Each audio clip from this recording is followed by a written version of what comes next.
Hello and welcome to another episode of the PropSwap podcast. We are your hosts, Ian Epstein and Luke Pergande. And we are also the founders of PropSwap, the first marketplace to buy and sell sports bets. Thank you so much for joining us this week. We've got another great episode for you. We will talk a little bit about the conference tournaments that are right around the corner, talk about the string of long shots currently going on the PGA Tour. But first, I thought, early March is the best time to talk about NFL. In fact, there's probably no bad time to talk about the NFL, but NFL Combine was going on this week. Not much in terms of drama, in terms of who will be number one, like there was last year. And actually, I've got a good story I'll talk about. But Luke, what are your thoughts about the Combine? I mean, it's always crazy to me that fans are showing up to the NFL Combine. I mean, there's just no other sport like it. For sure. I mean, if this doesn't separate football from everything else, just one of a few different things that makes football the king, that there's fans actually going to a combine. I mean, look, the Bears are literally the perfect example of this. Massive city, second biggest city in America. Bears are the most popular team in the city, and everything is riding on who is going to be the next quarterback, right? I mean, it's a massive decision that needs to be made, and we've had a guy that we thought in Justin Fields was going to be the answer. Probably wasn't. There's certainly been some other things we could have helped him on: offensive line, consistent coaching, etc. Offensive coach instead of Eberflus, but it seems like he's moving on. And it's literally make or break for the Bears and who they're going to take. So I understand why the combine is so important. Now it's ironic that Caleb Williams, USC's quarterback, did nothing in Indianapolis this week. But it seems like that's still what's going to happen, that the Bears are going to take him. But I think as a story you'll tell, there's a lot of smoke. It is smokescreen season right now in terms of faking out and, gaining leverage, so that in this situation, there's many different storylines to the draft. But in this situation, hey, will someone take Justin Fields off our hands? Because maybe we might start him next year, right? It's all about like who's willing to give up some draft picks for Fields, and or maybe they're even the Bears are even entertaining trading back from one and taking a Jaden Daniels or something. So tons of different outcomes. Just quickly on Indianapolis, ran into Lane Johnson's agent here in Chicago over the weekend. He's the Chicago guy. He of Lane Johnson's $21 million a year contract. So that agent did pretty well on that deal. Of course, Jason Kelsey retired Monday afternoon. That was an incredible speech. If you haven't watched it, highly suggest watching it. Really good speech. But point is, he was just telling stories. I mean, it's classic. There's nothing else to do in Indianapolis besides basically go to St. Elmo's, which is like the steakhouse that Peyton Manning kind of put on the map. It's a very famous steakhouse there. And he was just like, yep, every single table at the combine is prospect, agent, parents, prospect, agent, parents, and you're just pitching them on what you think they can do for their kids. So it sounds like a fun weekend. We've done Indianapolis enough over the years for work, so didn't drive out there, but it's a fun weekend. And lastly, people always ask me, why does Indy get so many events? The answer is Indianapolis guarantees hotel rooms to the NFL. Like they're like, hey, we will give you all these hotel rooms in other cities like a Chicago or LA or something. It's like, nah, we're not gonna come out of pocket and guarantee you all these rooms, but Indy will do that. Yeah, and I saw, people were kind of complaining maybe a little bit about the NBA All-Star game being in Indianapolis, but it's like those are two very different events, right? Like the combine is like strictly there for business, whether you're a coach, a scout, an agent, a player. Like you're not looking for nightlife. Like if anything, that's only spells trouble. But the NBA All-Star weekend's a totally different thing, and I can see why a cold, snowing night in Indianapolis for the NBA All-Star weekend is not as appealing. But you had mentioned Caleb Williams not throwing or running. Same thing with Drake May. In fact, but I mean, at least they showed up. I believe Marvin Harrison didn't even show up. Marvin Harrison hasn't even hired an agent. And basically, agents pay out of pocket for them to go to get training and do certain things to get them ready for the combine and pro day. but then the player has to pay them back once they get the contract. And so Marvin Harrison, and maybe this is his dad's advice, was like, you don't need to do anything. Like, you don't need to prove yourself anymore. Like, don't waste the money. I think he's working out at Ohio State. And someone else brought this up that I thought was a good point. It was just like, the training that you do to impress the combine is not exactly the best training that relates to playing well on the field, right? Totally. It's like, are you training for the Olympics, or are you training to be a football player? And so I do wonder, though, almost like, if, look, the combine isn't going anywhere and there's a ton of players who need it to increase their draft stock, but will the popularity kind of decrease if, goes from the top 3 guys, top 4 guys to not do anything, to then it's the top 15 guys, to then it's the top 30 guys. And, having the top of the draft be there and testing out, I think is part of the appeal. And that kind of leads me to last year's draft and combine, where there definitely was a lot more question marks around the top of the draft. Who's going to go number 1? Who's going to be the best quarterback? I think it's pretty safe to say who we know is who was the best quarterback out of that draft, and that's CJ Stroud. Now, granted, Anthony Richardson got hurt early on in the season, but also that's because he was running for his life, it felt like, a lot of the time. But this story from last year about Anthony Richardson, I think, is a great way to kind of loop the combine back into sports betting. So everyone knew kind of last year when he was at Florida that, like, he was just an athletic stud, right? I mean, could throw the ball a million miles, super fast, big.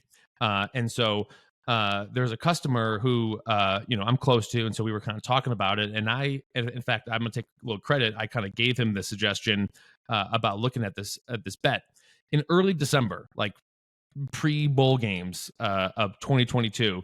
A customer bet Anthony Richardson to be the number 1 overall pick at 200-1 odds. Again, people were saying this guy shouldn't have gone the first round at this point in time. The customer made multiple tickets at the time. Of course, that was, again, my suggestion. And then a week before the combine, he sold a $10 ticket for $115. And then the day that he ran and threw the combine, he sold a $20 ticket for $350. And then a few days after the combine, now, meanwhile, after the combine and the odds started moving and settling, he settled in at like 5-1 to be the number 1 overall pick. And again, this person got 200-1, I think, on some tickets, and then 75-1 on other tickets. But 3 days after the combine, they sold a $30 ticket for $800. All in, they sold 11 different tickets that had a combined $195 bet amount. They sold those tickets for a sum total of $3,728.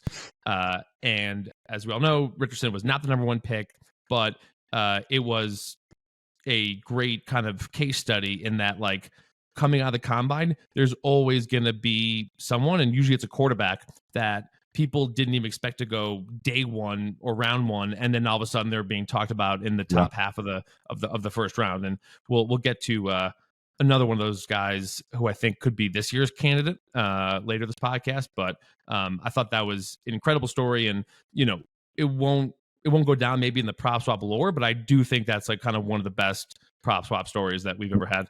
It's a great point. I think the NFL draft is just one of those things that you can gamble on that isn't decided on the field. We talk about votes for MVP and stuff like that, Defensive Player of the Year. It's decided by humans. It's not decided by outcome on the field or court or arena. And this is just a great example where you can bet on the public opinion, or even a coach's opinion, or a GM's opinion, or an owner's opinion, because that's all that matters, right? It just takes one GM to love a guy, and the bet can pay. And in this situation, the bet didn't even win. It just public opinion shifted on a guy that didn't have a ton of tape but is an athletic freak, and he made so much money on it. So it's a great example of something you can bet on. Yeah, and I mean, jury's not totally out, but I would venture to say that if the Panthers, let's just say CJ Stroud was an option, if the Panthers could choose Bryce Young or Anthony Richardson, maybe they would go with Anthony Richardson between those two guys. But we haven't even reached peak smoke screen season. That will be coming up still in the weeks. Out. Plenty of time to get your bets in. Well, I was looking today. The menu is not that big yet. And I do think that is also a function of, and I'm sure we'll talk about it more as it gets closer, but sportsbooks get absolutely crushed on this event. And the more they get crushed, the later they put bets out, the smaller the menu is, because this isn't an absolute, obviously there can be a lot of steam where things move and it's kind of on fake news, but sportsbooks get absolutely crushed on this event. So there are bets you can make right now, and like I said, we'll get to one of my favorites later. But the menu is not big right now. But I would look after March Madness, after the Masters, maybe in the couple weeks beforehand. That's when it'll really start to open up. Speaking of March Madness, the other fun thing about this month that happens beforehand are these conference tournaments. I saw someone kind of bring up a good point. Like March Madness starts now, because for a lot of these smaller conferences that are one bid conferences, like their do or die season starts now. And look, last year Florida Atlantic was in one of these conference tournaments that started the week before all the major conferences. And so I've talked about this before, but I did a little more research of just how kind of important success in these conference tournaments can be when picking your teams and your brackets. And so, of the Elite Eight teams in last year's March Madness, 4 of the 8 won their conference tournament outright: San Diego State, Florida Atlantic, Texas, and Gonzaga. 3 of the 8 lost in the semifinals: Creighton, Miami, UConn. Only one team did not win at least multiple games, and that was Kansas State.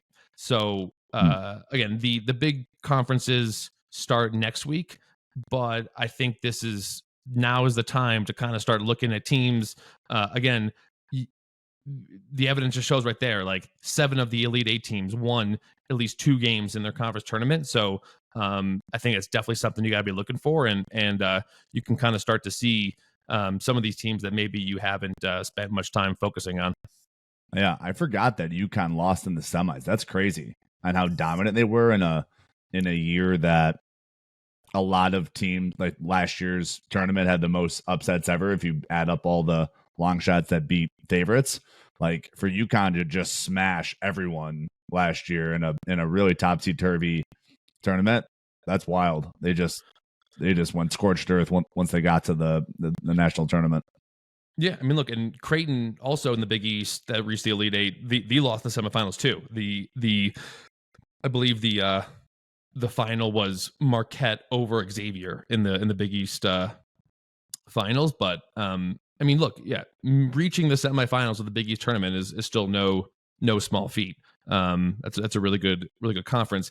But something that kind of popped out is there was, I mean, obviously this is not new news, but like no teams from the SEC, no teams from the Big Ten, no teams from the AC. Oh no, Miami's from the ACC. But because you're Pac-12.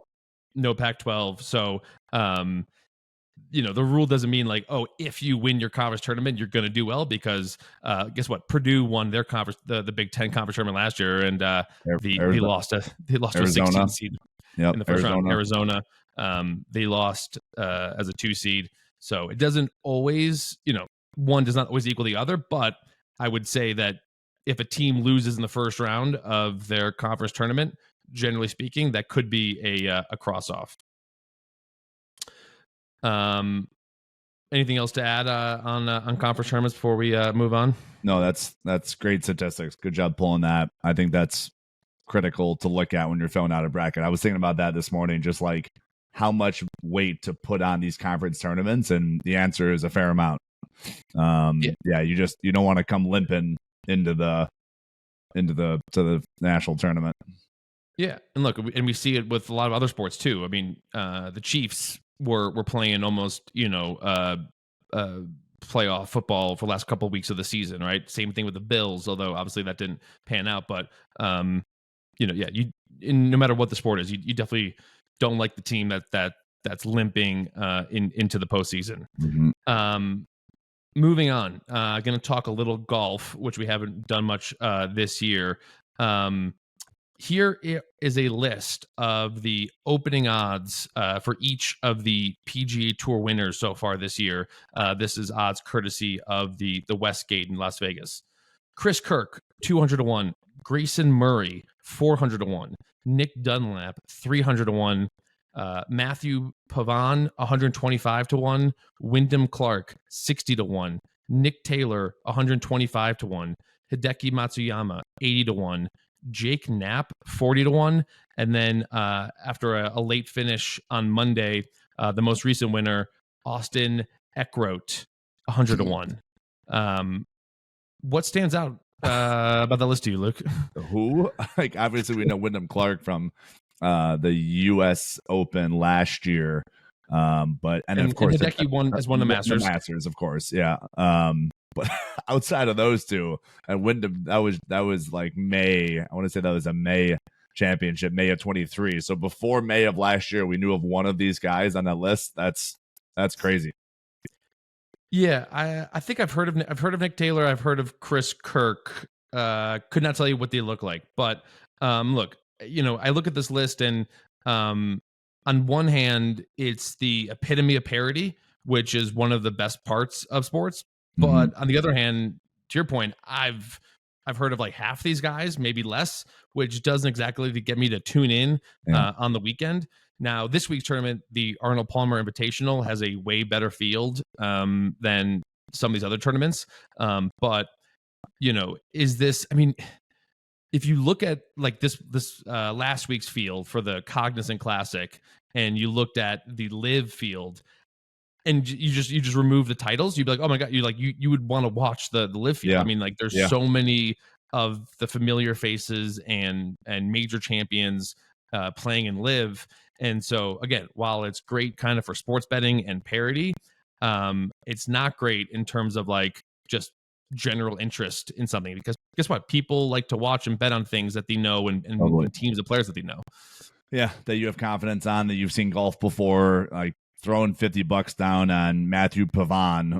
That's, it's like, I've never watched him play. I have no idea where he's from. Like, that's just not as fun. You like to golf on guys that you know where they're from, where they went to college, couple, you don't have to know his life story, but just one or two sentences about a guy, typically why we bet on people. So, the last thing I would say about LIV, I believe it's finally it's on WGN now here in Chicago, which is a popular TV station in Chicago. And I mentioned last year I saw it on San Diego on just broadcast TV. I think it was on NBC in San Diego last summer. So it seems like they're starting to cut TV deals where you could not sit on you don't have to sit on YouTube on your computer and watch this stuff. You can put on your broadcast TV, your big screen, and sit there and watch. So that's cool. I've always kind of said, I'm a fan of LIV. I think it's good for the sport. I think competition's good. The PGA Tour kind of got a little bit comfy. I agree with you, having these lists of golfers that you've never heard of, that's not as fun. So, but yeah, maybe as LIV starts to get proliferated, people ask me all the time, like, is LIV on every sports book? Can you bet on LIV on every traditional sports book? I want to say it's dependent on the state almost, because I don't think I can bet on LIV in Colorado. So I almost want to say it's state by state, not necessarily sportsbook by sportsbook. Listen, I'll fully admit I've watched maybe 30 seconds of LIV Golf. Again, it's I think the fact that I can't bet on in Colorado, the fact that it's not on a major network on the weekend. But I do know this: it's a shotgun start for all the rounds, which if you're unfamiliar, that basically means that all the golfers tee off at the same time, just on different starting holes. And I gotta imagine that they've thought about this, or maybe they'll change it, or maybe they like it the way it is. But in my mind, that really eliminates the drama on the final round, right? Because one of the best parts of watching golf is the leaders are coming up 18, and the guy has to sink a par putt to win it. But if it's a shotgun start, that's like one leader's on 12 and the other leader's on 6, and it kind of eliminates that drama. So that's kind of one of the, I think, a reason why maybe it hasn't garnered more popularity. But and then but it's like there's so many guys that you're familiar with that I'm probably going to be betting on come Masters time, and so it's like you like to see how they're playing in the weeks leading up to it. And so, look, last year I think they dispelled any rumors of people playing on the LIV.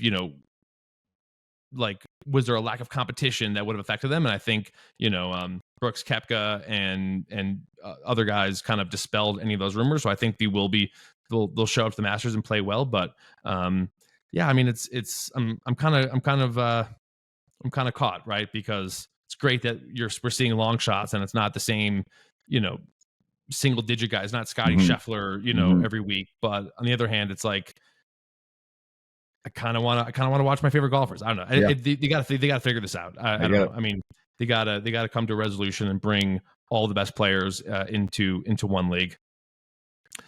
But speaking of coming together, I think it's that time of the show for Stake or Swap.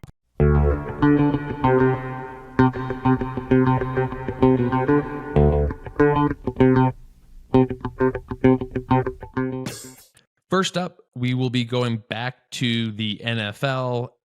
Speaking of the draft, specifically, JJ McCarthy to be drafted by the Broncos. You can bet on which team will draft certain players. So JJ McCarthy to be drafted by the Broncos, currently 6-1 at FanDuel.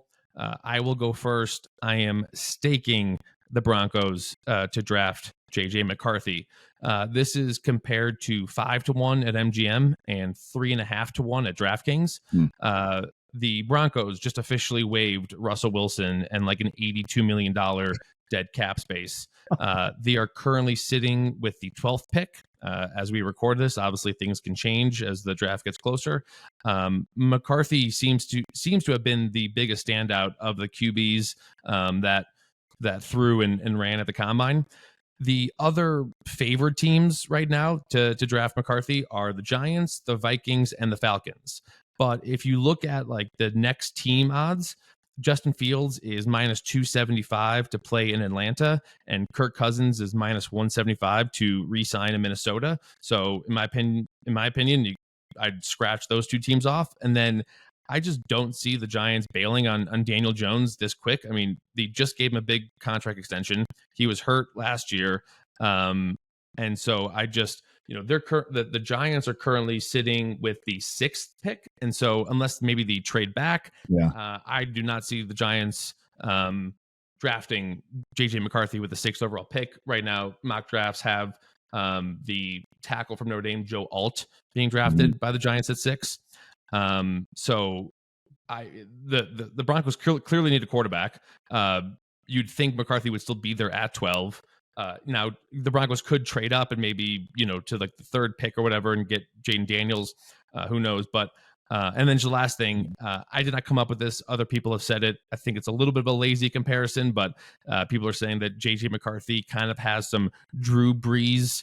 I've heard some JJ McCarthy, Drew Brees. I don't know. Maybe that's just the color of their skin and their height. But obviously Sean Payton, the coach of the Broncos, and won a Super Bowl with Drew Brees. So I do think McCarthy does make sense in Denver, and so 6-1 right now for the Broncos to draft him. Okay, yeah. I like it. I will also stake this. Things to be concerned about.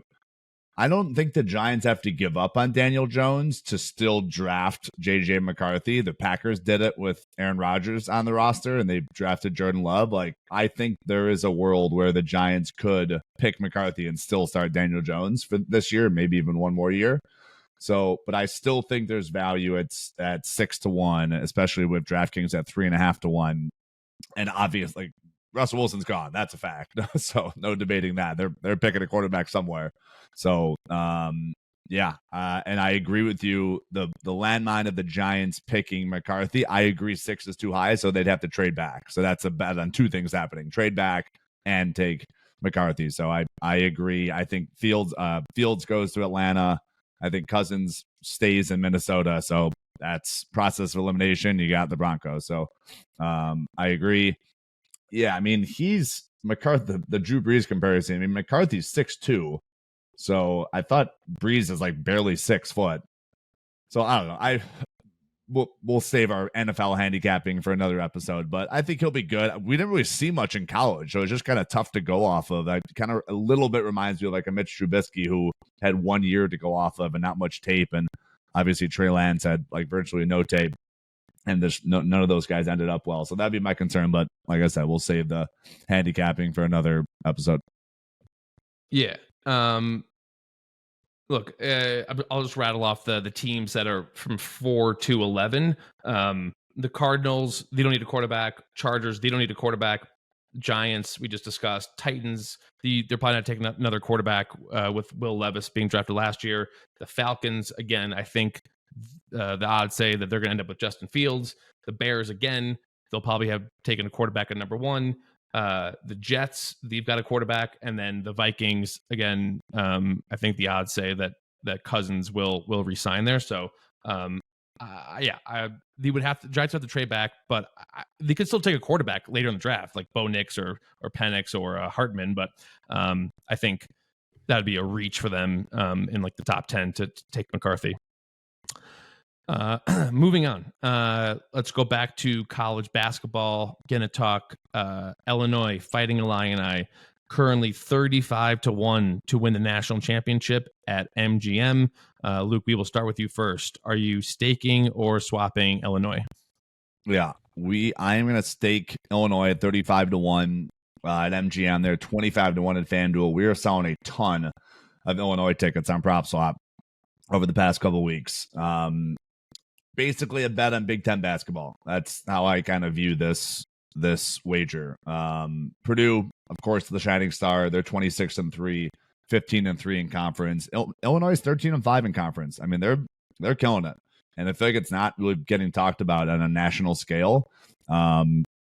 So if you agree that the Big Ten is a legitimate contender this year, they usually have their hats in their hands in the hat, or whatever the phrase is. Hats in the ring.